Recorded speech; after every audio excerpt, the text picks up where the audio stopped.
प्रभु मेरा सारा आयोजन केवल किसी विशेष उद्देश्य के लिए, प्रभु आप नहीं चलेंगे तो मेरा उद्देश्य पूर्ण नहीं होगा।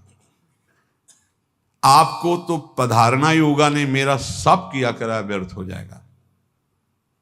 प्रभु मुझ दीनहीन कंगाल पर कृपा करो, एक बार आप जरूर चले। प्रभु आप जरूर चले, अब ना न करें। वो रो पड़े। सभी भक्तों ने कहा प्रभु संत समागम की ही तो बात है, आप चल दीजिए ना। प्रभु ने कहा अच्छा जैसे श्री कृष्ण की इच्छा, चल दी। अब तो आनंद की बाढ़ से आ गई उस महाराष्ट्रीय ब्राह्मण तपन मिश्र चंद्रशेखर के। अब उद्धार हो जाएगा प्रकाशानंद। देखो भक्तों का कैसा हृदय होता है। प्रभु उस समय सनातन जी भी वहीं काशी पे थे। जब पीछे जो चरित्र में सुना था, तो सनातन जी के कांधे पर हाथ रखे हुए चंद्रशेखर तपन मिश्र और वो महाराष्ट्रीय ब्राह्मण चार हो गए। इनके साथ पहुंचे। जो ही मठ के समय पहुंचे से सनातन जी के कांधे से हाथ हटा लिया और दृष्टि नीचे की हुए, हाथ जोड़े हुए ऐसे, जैसे बहुत हाथ जोड़ी हुई दृष्टि नीचे किए हुए प्रवेश किया। तो कुछ जो महाराष्ट्रीय ब्राह्मण के सेवक थे वो चरण प्रक्षालन के लिए, तो प्रभु ने चरण ऐसे वापस कर लिए। नहीं तो अब एक मर्यादा होती चरण, तो ऐसे जल लिया अपने चरणों में। महाप्रभु ने चरण स्पर्श नहीं करने दिए। अत्यंत दैन्य। और जहां सबके चरण धोए जाते थे, जो एक नाल, उसी चरण धोए हुए जल में ऐसे, जहां कीचड़ ऐसा रज का बन चुका था, वहीं ऐसे बैठ गए। सब ऊपर मंच में गद्दे गिरदे पर ऐसे बैठे हुए, बीच में सिंहासन पर प्रकाशानंद जी बैठे हुए। अब तो सन्यासी मंडली जो उत्सुक थी कि मैं वेदांत के द्वारा परास्त करूंगा प्रकाशानंद जी के शिष्य, और काशी के विद्वानाथ देखेंगे श्री श्री चैतन्य कृष्ण चैतन्य सन्यासी का कितना ज्ञान है। अब तो सबके होश उड़ गए केवल इसी क्रिया से। वही सबके नीचे, मतलब वो मंच में सब बैठे हुए, शास्त्रार्थ करने का अहम जो लिए थे, पहले चरित्र में पहले ही प्रवेश करते ही सबके अहंकार का मर्दन हो गया इस दैन्यता ने। जो मोहरी थी जहां सबके चरण धोए जाते थे, वैसा वहीं बैठ गए सब। क्या तेज है महाप्रभु के श्रीमुख का, क्या दैन्यता है। ऐसा आज तक रूप लावण्य और दैन्य तो देखा ही नहीं। मोहरी के पास बैठ गए। प्रभु का बड़ा सुकुमार श्रीअंग शरीर, बड़ा लावण्य। ध्रुवदास जी ने लिखा है कि गौड़ देश सब उद्धर्यो प्रकट कृष्ण चैतन्य, तैसे नित्यानंद हु रस में भयनंद, पावत ही तिनको दरस उपजय भजनानंद, बिन ही श्रम छुट जाए सब जे माया के फन। एकदम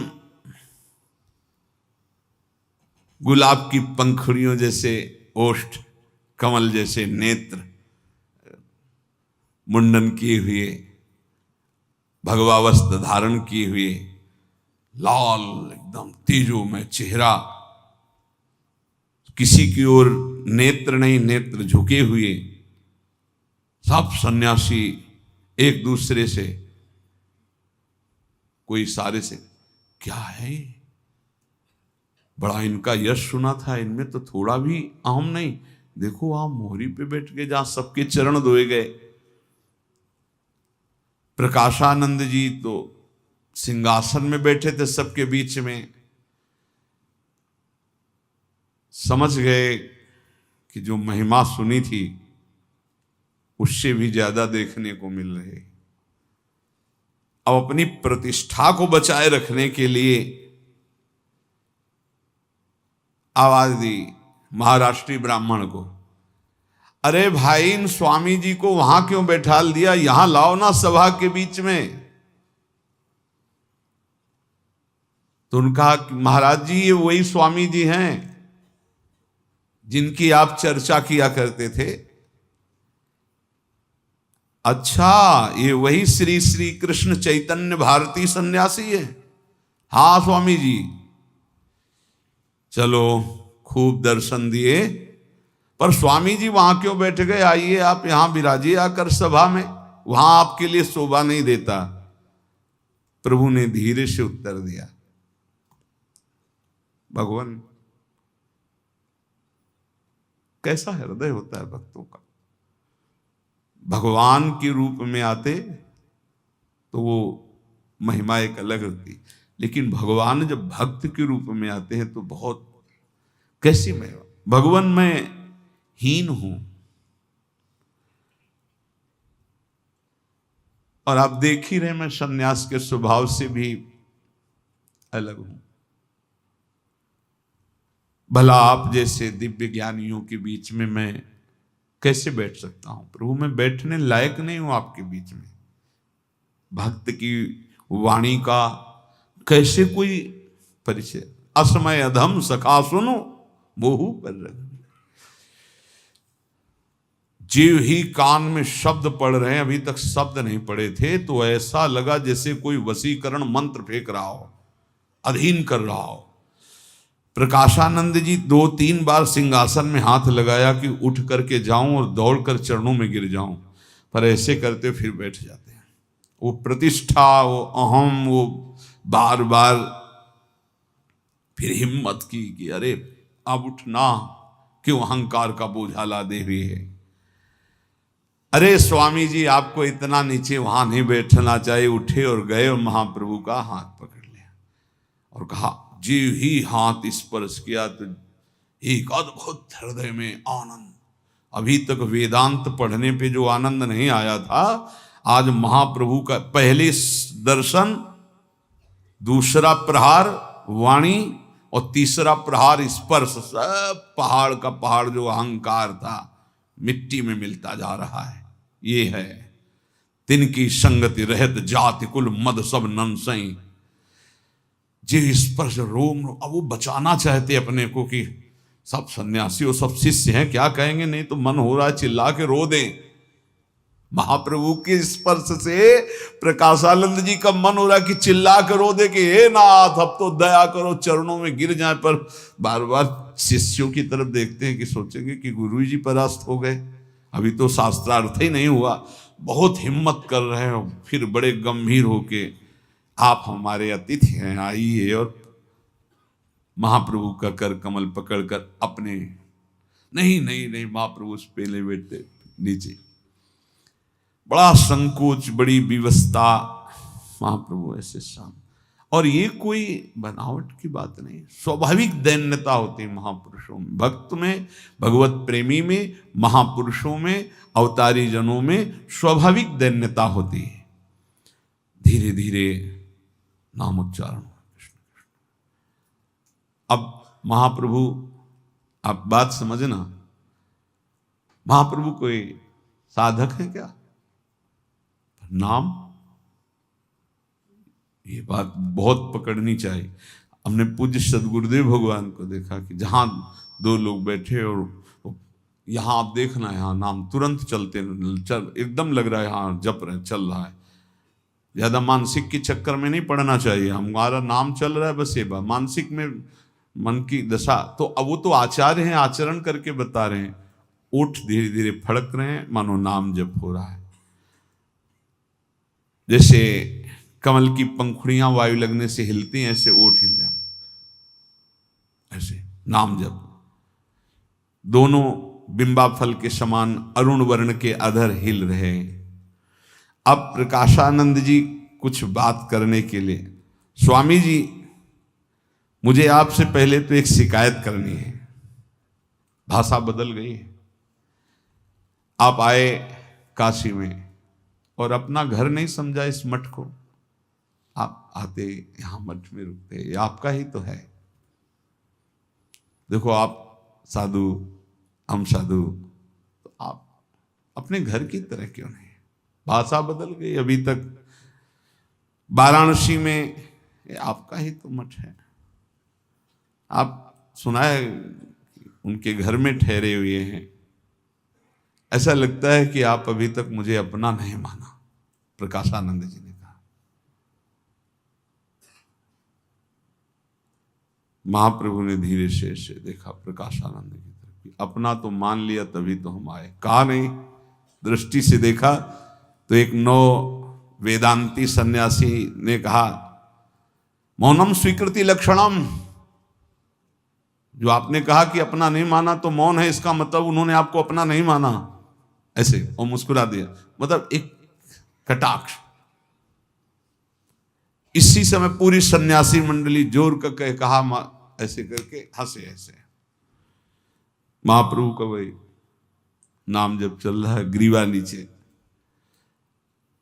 अरे बोलो ना स्वामी जी, कुछ तो बोलो, मौन क्यों हो? महाप्रभु अब आंखों में आंसू भरे हैं और कहा, आप सब गुरुजनों के सामने मैं क्या बोलूं, मैं बोलने लायक ही नहीं हूं आप गुरुजनों के सामने, मेरे में कोई योग्यता नहीं, बस इतनी श्री कृष्ण कृपा हुई कि आप सब संतों के दर्शन हो गए। मैं बहुत इसी संकोच में दबा हुआ हूं कि मेरे में तो इतनी भी योग्यता नहीं कि मैं आप गुरुजनों के दर्शन करता, ये तो हमारे श्री कृष्ण की कृपा हो गई कि आप सबके दर्शन बोलने तो। अब वो सब ज्ञान भाव में अपने, प्रकाशानंद जी ने कहा कि समझ गए समझ गए, तुम कटवा में जो केशव भारती हैं उन्हीं के तो शिष्य हो ना, उन्हीं से सन्यास लिया है ना? हाँ प्रभु, वही मेरे गुरुदेव हैं, दीक्षा गुरु हैं। प्रकाशानंद जी फिर बोले, मतलब अब वो किसी तरह महाप्रभु से बात करना चाहते हैं।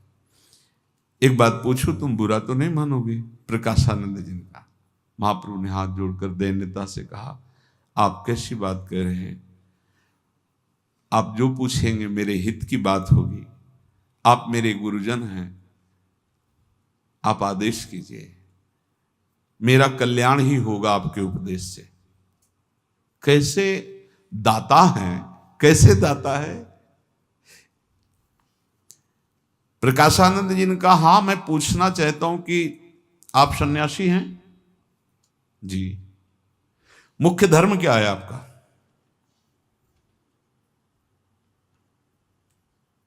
मैं बताता हूं। मुख्य धर्म सन्यासी का है भिक्षा अन्न से निर्वाह करता हुआ वेदांत का चिंतन करता रहे, युक्ति से, शास्त्र प्रमाण से, आप्त पुरुषों के वाक्यों द्वारा सत्य से ये प्रतीत होने वाला जगत मिथ्या है और स्वरूप में स्थित हो जाए, ब्रह्म स्वरूप में। ये सन्यासी का धर्म है। तो ये तुम छोड़ करके कृष्ण कृष्ण कृष्ण, ये क्या है? प्रभु ने हाथ जोड़कर कहा, भगवान मेरे गुरुदेव ने मुझे यही उपदेश किया है, कृष्ण ही वेदांत का फल है, कृष्ण ही वैराग्य का फल है। शायद उन्होंने मुझे इसी बात का अधिकारी समझा, इसलिए उपदेश किया है। और क्या भगवान शास्त्रों में गुरु आज्ञा से बढ़कर कोई बात होती है क्या? मेरे गुरुदेव ने मुझे ये श्लोक सुनाया और नाम जपने को कहा कि हरिर नाम हरिर नामैव केवलम कलौ नास्तेव नास्तेव नास्तेव गतिरन्यथा। कलयुग में केवल भगवन नाम, इसके अलावा किसी की गति नहीं हो सकती और से, पक्की पक्की बात है। इसीलिए मैं अपने गुरु की आज्ञा का पालन करते हुए हर समय नाम जप करता हूं। ये तो तुम रोते रहते हो, ये क्यों? कुछ प्रलाप सा करते हो, नाचते रहते हो, रोते रहते हो। अब कैसे वेदांतियों को समझावे? महाप्रभु ये कहे क्या कि श्री कृष्ण प्रेम में उनमें, प्रेमी कभी कहता ही नहीं कि मेरे में प्रेम आ गया है। सब कुछ बदला बदला सा मुझे लगता है। अपने आप आंखों से आंसू बहते रहते हैं। मैं भी घबराता हूं, पता नहीं ऐसा क्यों होता है। हमने गुरुजी से पूछा था कि भगवान आपने ये क्या कर दिया मुझे, तो गुरुजी ने कहा था कि ये शुभ लक्षण है। कितनी मतलब कितनी प्रवीणता से स्थिति का वर्णन कर रहे हैं। देखो गुरुजी ने कहा था महान स्थिति का ये शुभ लक्षण है और तुमको इससे कोई मतलब नहीं, तुम केवल नाम जप करो। तो अतएव भगवान मैं उस दिन से ये सब कुछ नहीं सोचता हूं, केवल नाम जप कर रहा हूं। नित्य बस निरंतर नाम जप पर हमारी दृष्टि रहती है। क्या मतलब, क्या बात है, यही जीवन का सार है। नित्य निरंतर केवल हमारी नाम जप पर दृष्टि रहती है।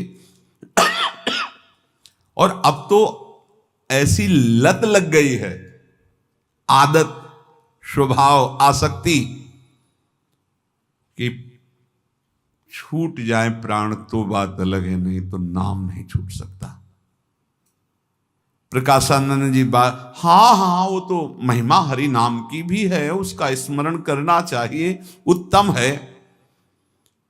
कलिसंतरण उपनिषद में नाम की बड़ी महिमा है, पर तुम सन्यासी होकर ब्रह्म सूत्र से उदास कैसे हो सकते हो?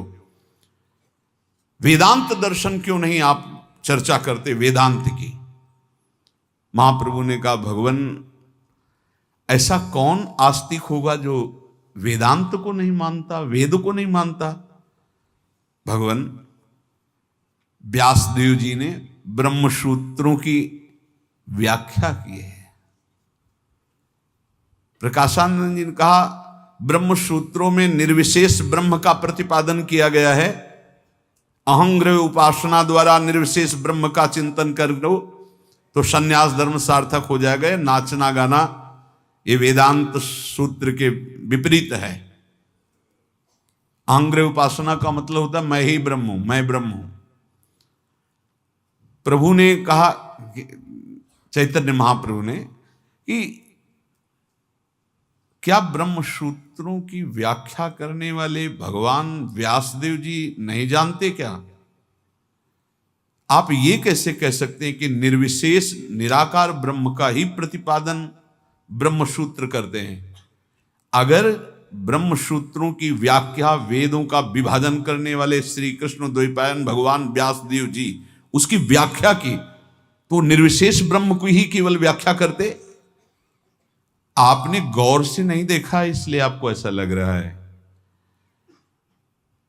सब कुछ वर्णन करने के बाद भी व्यासदेव जी असंतुष्ट थे।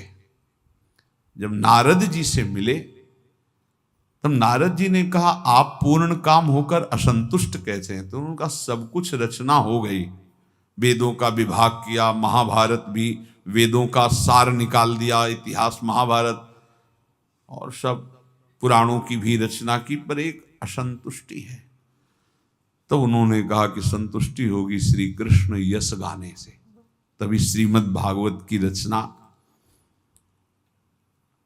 आसपास देखा, सब सन्यासियों को सोच रहे हैं कि कहीं फंसा न लें और हमको।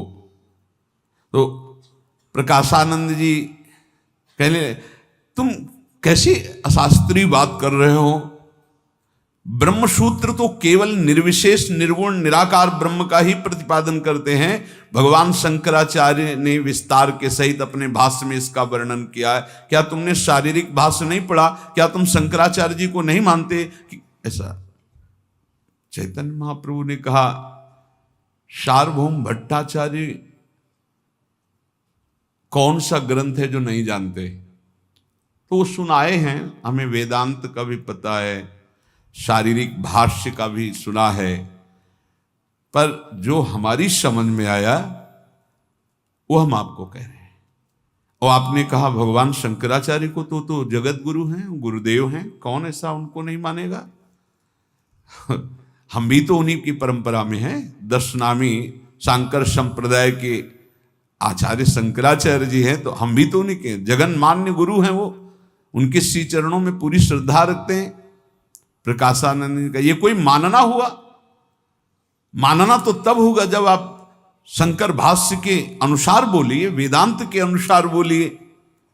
भगवान व्यास देव जी तो शंकर भाष्य वो मानते हैं, भावों को तो शंकर भगवान समझते हैं, उन्होंने ही तो शंकराचार्य जी के रूप में प्रकाशित किया है। हम एक शब्द में कहते हैं कि उपाधि रहित अखंड सत्ता, निर्गुण निराकार निर्विशेष ब्रह्म की, ये वेदांत कहता है। जब जगत वास्तव में कुछ है ही नहीं तो जीव और ब्रह्म, इसमें भेद कैसा? फिर किसकी स्तुति, किसका प्रणाम, किसके लिए नाचना, किसके लिए गाना, किसके लिए रोना? हाँ, यही था। तभी कहा 20 वर्ष कभी रोना लिया है। किससे विनय करें, किससे प्रार्थना करें जब कोई दूसरा है ही नहीं? सब नित्य शुद्ध बुद्ध मुक्त ब्रह्म स्वरूप है प्रकाशानंद जी ने। इसके अतिरिक्त सब स्वाप्निक, सब माया, सब मिथ्या। चैतन्य महाप्रभु ने फिर हाथ जोड़कर कहा, व्यास भगवान ने तो ब्रह्म सूत्रों का भाष्य किया है प्रभु, उस भाष्य को करने पर उन्हें शांति नहीं हुई, और जब श्री कृष्ण कथा कही श्रीमद् भागवत में, तब व्यासदेव जी की अंतिम कृति है श्रीमद् भागवत महापुराण। आप तो सर्वशास्त्र वेदता, ठीक ठीक बताइए, श्रीमद् भागवत को आप मानते हैं? हां, तो निर्विशेष ब्रह्म की प्रधानता है या ब्रह्म की प्रतिष्ठा स्वरूप श्री कृष्णचंद्र जी की, सविशेष पूर्ण ब्रह्म परमात्म तत्व श्री कृष्ण की? हां हां, सत्य है, सत्य है। श्री प्रकाशानंद जी, श्रीमद् भागवत को भगवान व्यासदेव जी ने सभी शास्त्रों का सार बताया है, क्योंकि आखिरी नारद जी ने उन्हें उपदेश किया था। मुझे पता है कैसा ज्ञान होता है कि वो स्वीकार नहीं करना चाहता। ये तो आत्माराम मुनि भी श्री कृष्ण कथा गाते हैं, भक्ति का भाव करते हैं। आत्मा रामाश्च मुनयो निर्ग्रंथा अपिरुक्रमे कुर्वन्त हि तु किं भक्ति मित्थम भूत गुणो हरि। तो ठीक है, भगवान शंकराचार्य जी ने जो कहा है वो अपनी रट लगाए। उस निर्गुण निराकार ब्रह्म है, ये निर्विशेष ब्रह्म ही साध्य है, यही बात समझ लो आप। फिर चैतन्य महाप्रभु ने कहा, भगवान शंकराचार्य श्रीमद् भागवत को यथाविधि जानते हैं, भागवत की परम श्रद्धा रखते थे, और ये जानते हैं कि भगवान व्यासदेव जी के द्वारा प्रकट हुआ श्रीमद् भागवत श्री कृष्णचंद्र सच्चिदानंद रूप हैं। फिर भी उन्होंने निर्विशेष ब्रह्म को ही अपने भाष्य में प्रधानता देते हुए चरम लक्ष्य माना है। ये जानते हो किस लिए? प्रकाशानंद जी से कह रहे हैं कि जो बहुत बुद्धिमान है तो दौड़ दौड़ और दौड़, दौड़ा दौड़ा के थका दिया वेदांत। अरे भाई प्रकाशानंद जी ने कहा, सूत्रों के अर्थ का अनर्थ करने में कौन सा लोक कल्याण हो जाएगा? आप ऐसा क्यों बोल रहे हैं? चैतन्य महाप्रभु से कहा। महाप्रभु ने धीरे से कहा, भगवान अर्थ का अनर्थ प्रभु आप बुद्धि की धरा से ही देख रहे हो। प्रकाशानंद जी से कहा, असली में जो अनुभव का विषय है वो तो आप वाणी से बोल ही नहीं सकते हैं, आप बुद्धि की धरा में विचरण कर रहे हैं। तर्क के द्वारा क्या सत्य वस्तु का बोध हो जाएगा? असली तो अनुभवगम्य है, तर्क प्रधान तो है नहीं। अब किसी सूत्र का कुछ भी अर्थ लगाकर आप मान बैठो, अर्थ लगाने में बुद्धि की चातुर्यता के सिवा कोई नहीं है। अर्थ लगाना, व्याख्यान कर देना, भाष्य कर देना, पुस्तकों की रचना कर देना, ये सब बुद्धि की तरह से हो सकता है, लेकिन अनुभव करना नहीं। ये बहुत जोर की बात, ये प्रायः मिलता है। अर्थ लगाना, व्याख्यान कर देना, भाष्य की रचना कर देना, पुस्तकों की रचना कर देना, ये सब हो सकता है, लेकिन अंदर बोध होना, और बोध से मोक्ष प्राप्त होता है। केवल बुद्धि से मनोरंजन करने से मोक्ष नहीं प्राप्त होता। महाप्रभु चैतन्य देव जी प्रकाशानंद, हाँ तो आप ही बताओ ना, भगवान शंकराचार्य जी ने इस जगत को एकदम मिथ्या का और निर्विशेष ब्रह्म को परम साध निराकार तत्व बताया, आप ही बताइए। महाप्रभु चैतन्य देव धीरे से बोले, भगवान देखो तर्क यहां विषय नहीं है, अज्ञान और पूर्वजन्मकृत पापों का फल है तर्क उत्पन्न होना, तर्क पे तर्क, तर्क पे वितर्क। महापुरुष ऐसे तर्क नहीं करते। ये बहुत गंभीर मुद्रा में किसी बात को जानने के लिए प्रश्न ऐसे तर्क नहीं करते।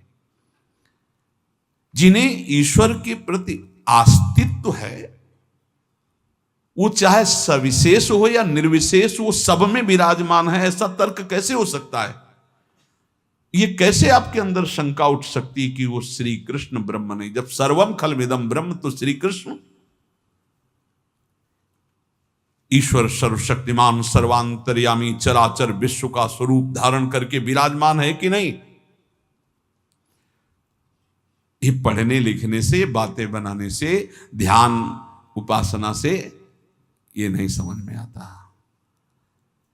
ये समझ में आता है जब गुरु कृपा हो जाए, खूब नाम जप करे, तब सर्वत्र अपने प्रभु का दर्शन होता है। यदि सर्वत्र दर्शन होता तो फिर तर्क वितर्क कैसा? ये ग्रंथों का भार दिमाग में लाद कर घूमना क्यों? वो धुलाई हो रही है सभा में। जब जानते हो कि सर्वत्र वो विराजमान है, तो फिर ये शंका क्यों कि वो सविशेष नहीं है, वो निर्विशेष ही है। वो जब कण कण में ईशावास्यविदम सर्वम यत्किंच जगत्याम जगत, फिर कौन कण ऐसा है जो ब्रह्म नहीं? तो आप कैसे ऐसे कह सकते हैं? आपने शास्त्रों को केवल बुद्धि में रखा है और तर्क के द्वारा आप उसे परास्त करते हैं जो आपके सामने होता है। लेकिन शास्त्रों को अगर श्रद्धा में विराजमान करते तो ये तर्क खत्म हो जाता। अंत तक बुद्धि तो तर्क में फंसी रहने से कोई अनुभव नहीं होता। शास्त्रों का पठन है तर्कातीत तत्व में स्थित हो जाना। ये तर्क, ये दो प्रकार के पुरुष होते हैं, एक होते हैं हृदय प्रधान, एक होते हैं मस्तिष्क प्रधान। हृदय प्रधान बहुत कम होते हैं, मस्तिष्क प्रधान अधिक होते हैं। मस्तिष्क प्रधान वाले बिना तर्क के परास्त हुए बात मानते ही नहीं। जैसे विष की औषधि विष ही है, अग्नि से जले को तेल लगाकर अग्नि में सेकने से राहत मिलती है, ऐसे तर्क वाले को केवल तर्क से ही परास्त किया जा सकता है और कोई उपाय नहीं। तर्क करते करते बुद्धि को इतना सूक्ष्म बना दिया जाए कि बुद्धि शक्तिहीन हो जाए, तब स्थूल सूक्ष्म कारण तीनों से रहित हो जाती है और परमार्थ स्वरूप में स्थित हो जाती है। इसलिए शंकर भाष्य है, इसलिए वेदांत रगड़ रगड़ के तर्क कर करके हार गई, बुद्धि शक्तिहीन हो गई। अब बैठ गए, जब बैठ गई तो स्थूल सूक्ष्म कारण तीनों हटाओ स्वरूप। महाप्रभु चैतन्य देव बोल रहे हैं। भगवान शंकराचार्य जी ने उन तर्क के द्वारा युक्तियों को भगवत तत्व तक पहुंचाने के लिए ऐसा सूत्र रखा है कि भारी से भारी तार्किक भी लड़खड़ा करके वहां गिरे और बुद्धि शिथिल होकर भगवत स्वरूप को प्राप्त हो जाए। सचमुच सचमुच भगवान शंकराचार्य जी ने सीमा रख दी, नहीं कोई क्रॉस कर सकता। ऐसे तर्क की वेदांत श्रवण पठन का इतना प्रयोजन है महाराज कि बुद्धि तार्किक जो है मस्तिष्क प्रधान, वो बुद्धि थक जाए, सूक्ष्म हो जाए, पवित्र हो जाए, शांत हो जाए, भगवत स्वरूप हो जाए, तर्कों से हट जाए। तर्कों में बने रहना लक्ष्य नहीं होता, क्योंकि परमार्थ का स्वरूप तर्कातीत है। महाराज वास्तविक ज्ञान में और अज्ञान में बहुत अंतर है, आकाश पाताल जैसा। चैतन्य महाप्रभु बोल रहे, ये जब तक तर्क है तो पहचान है कि वो अज्ञानी है। मतलब भरी सभा में आज असली ज्ञान का बोध हो रहा है प्रकाशानंद जी को। वो अपने को परमार्थ की तरफ बढ़ता हुआ समझता है, लेकिन नहीं, जब तक तर्क है तब तक परमार्थ की तरफ नहीं। सच्ची श्रद्धा से परमार्थ को जाना जाता है, तर्क के द्वारा नहीं। जिसके हृदय में जितनी प्रबल श्रद्धा होगी उतना ही ज्ञान प्रकाशित होगा। श्रद्धावान लभते ज्ञानम, भगवान के वचन। क्या श्रद्धावान तार्किक होता है? क्या श्रद्धावान अभिमानी होता है? जहां तर्क है, शंका है, तो हमारी मान्यता है कि वो पूर्व जन्म के पापों का फल है। जहां तर्क है, शंका है, तो हमारी मान्यता है कि पूर्व जन्म के पापों का फल है। तर्क अज्ञान पर उठता है, पाप उसे तर्कातीत स्थिति में नहीं जाने देता है। भगवान, असली परमार्थ कुछ और होता है। असली परमार्थ श्रद्धा और विश्वास के बिना नहीं जागृत होता। हम एक शब्द में कह सकते हैं कि वो ढोंग कर सकता है सिद्ध होने का, लेकिन ढोंगी से भगवान बहुत दूर होते हैं। परमार्थ का स्वरूप तर्कातीत है। भाव, सरलता, शंकाहीन स्थिति, वो केवल अपने ही आराध्य में तल्लीन रहता है। कोई तर्क प्रमाण की उसे जरूरत नहीं होती। चाहे निर्विशेष हो चाहे सविशेष, स्थिति दोनों की एक ही होती है। क्या बात महाप्रभु! चाहे निर्विशेष हो या सविशेष, स्थिति दोनों की एक होती है। वो मान अपमान से ऊपर दोनों होते हैं, ज्ञानी अज्ञानी, ज्ञानी या भक्त। अज्ञान में तर्क होता है, अज्ञान में नाना प्रकार की वासनाएं होती है, लेकिन ऐसी सिद्धि क्या जिसमें इस तरह का तर्क हो। हम आपसे प्रार्थना करते हैं कि आप जिसे समझ रहे हैं कि कृष्ण कृष्ण कृष्ण बोलना और वेदांत पढ़कर निर्विशेष ब्रह्म को जानना, तो आप उसे श्रेष्ठ और इसे लघु समझ रहे हैं। कृष्ण कृष्ण कृष्ण बोलते जाओ, सविशेष निर्विशेष सबका अनुभव हो जाएगा। वही चीख चीख के रोज चर्चा होती है कि आप नाम जप करो, सब निराकार साकार आत्म तत्व का बोध, भगवत प्रेम सब हो जाएगा। अपने आप आपके हृदय में आ जाएगा। जगत चाहे सत्य हो या असत्य हो, तुम इसका प्रयोजन मत रखो, तुम केवल नाम जप करो, सब पता चल जाएगा। बहुत सुंदर। प्रकाशानंद जी ने कहा तब तो फिर ये दंभ हुआ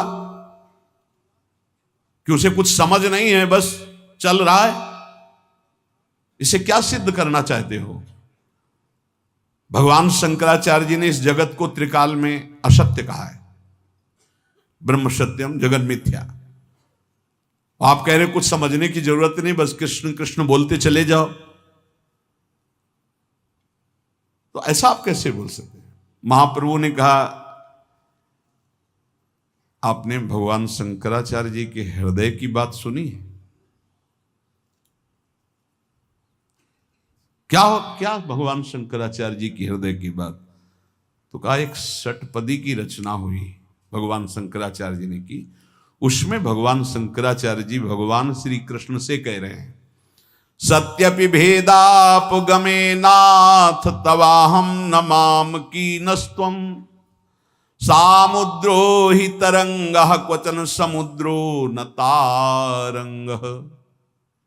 प्रभु, यद्यपि हम में आप में भेद नहीं है, पक्का। बोले कैसे?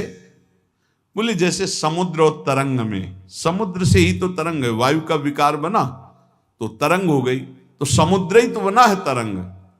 ऐसे हम में आप में भेद नहीं। पर प्रभु, समुद्र में न जाने कितनी तरंगें उठती हैं, लेकिन एक तरंग समुद्र पैदा कर दे इतनी सामर्थ्य नहीं। ऐसा हम में आप में भेद है। अभेद ऐसे है कि समुद्र ही तरंगायमान हो रहा है। यह अभेद बात पक्की, बिल्कुल ध्रुव सत्य बात। उसी ब्रह्म की तरंग है, लेकिन एक तरंग समुद्र पैदा कर दे ऐसी सामर्थ्य किसी तरंग में नहीं है। तभी कभी चर्चा में कहा कि चाहे अभेद भाव से ब्रह्म भाव को प्राप्त हो जाओ, ब्रह्मविद ब्रह्म ही बहुत परम सत्य बात है, लेकिन जो भगवान श्री कृष्ण में सामर्थ्य है वो उन्हीं में सामर्थ्य है, वो दूसरे में नहीं है। वो ऐसा जैसे हर तरंग समुद्र ही है, वायु विकार हटा तो समुद्र ही था, वायु विकार गया तो लहर हो गई, ये बात। पर ऐसी करोड़ों लहरें हैं, पर एक लहर समुद्र नहीं पैदा कर सकती। करोड़ों लहरें समुद्र में, समुद्र है श्री कृष्ण और लहरें हैं ये सब चराचर जगत। तो जो भी ब्रह्म प्राप्त है वो भगवत स्वरूप ही है, कोई अंतर नहीं। पर श्री कृष्ण के समान ऐश्वर्य, महिमा, सामर्थ्य, शक्ति ही है। भ्रकुटी विलास सृष्टि लय हुई श्री कृष्ण में ही है। हम कह रहे कि कोई भी महात्मा को बड़े चमत्कार होते हैं संतों में, लेकिन जो भगवान का प्रकृति के द्वारा बनाया हुआ नियम है उसको कोई तोड़ के दिखावे। चलो इस समय दिन के 9 बज रहे, रात्रि के 9 बजे खत्म है, सूर्य शांत, चाहे जितना छूछा करते रहो, जो सृष्टि का क्रम है उस पे कोई अंतर। कुछ देर के लिए ऐसे मंत्रों की सिद्ध करने वाले कि थोड़ी देर वर्षा रोक लोगे, समय आपको देना पड़ेगा, घंटा 2 घंटा 4 घंटा, तो आपका तप उतना खर्चा होगा और वो रुक जाएगी। ऐसा है, मंत्रों का बल ऐसा है। लेकिन वर्षा ही नहीं, वर्षा ऋतु ही नहीं आएगी, ऐसी सामर्थ्य नहीं। सूर्य को रोक लिया गया, ये तपस्वियों में, ब्रह्म ऋषियों में देखा गया कि वो अपने संकल्प से सूर्य को रोक, लेकिन सूर्य ही ना चले या रात ही ना हो, ऐसा आज तक कोई नहीं। साफ भगवान की जो बनाई हुई प्रकृति, इसका कोई परिवर्तन कर दे, वो सिर्फ श्री कृष्ण का चिंतन करके तदात्म होकर ब्रह्म रूप स्थित हो गए, पक्की बात। लेकिन जो श्री कृष्ण में सामर्थ्य, वो केवल श्री कृष्ण में सामर्थ्य है, सब उसी में समा गए, वो बात। अगर आप ब्रह्म स्वरूप और सोचो कि मैं प्रभु हुई हूं, चिंतन करके तन्मय हो गए, जो प्रभु करते हो हम कर सकते हैं, ऐसा कोई नहीं है, कोई नहीं है। त्रिभुवन में सब हरि शरणम है, सब हरि शरणम। इसीलिए चैतन्य महाप्रभु ने कहा, क्या तुमने हृदय की बात नहीं सुनी शंकराचार्य जी की? ये शंकराचार्य जी का ही है। प्रकाशानंद जी एकदम आश्चर्य में हो गए, क्योंकि एकदम ऐसे सब, अरे उनका ये हमारे आचार्य का विनोद है। ओ मतलब शंकराचार्य जी ये विनोद में कह रहे हैं, और सब जो निर्विशेष ब्रह्म की बात है वो सत्य बोल रहे हो, ये विनोद कर रहे हैं। बिल्कुल सत्य बात यही है कि वो ब्रह्म निर्विशेष है। प्रभु ने कहा, फिर मैं दोहरा रहा हूं, ये तर्क से क्षुब्ध हुई बुद्धि अनुभव से शून्य होती है। क्या आपको सच्ची शांति मिल गई है? बस ये बात होती, जब सामने सब तर्क एक तरफ हो, अंतिम बात है, क्या आपको सच्ची शांति मिल गई है?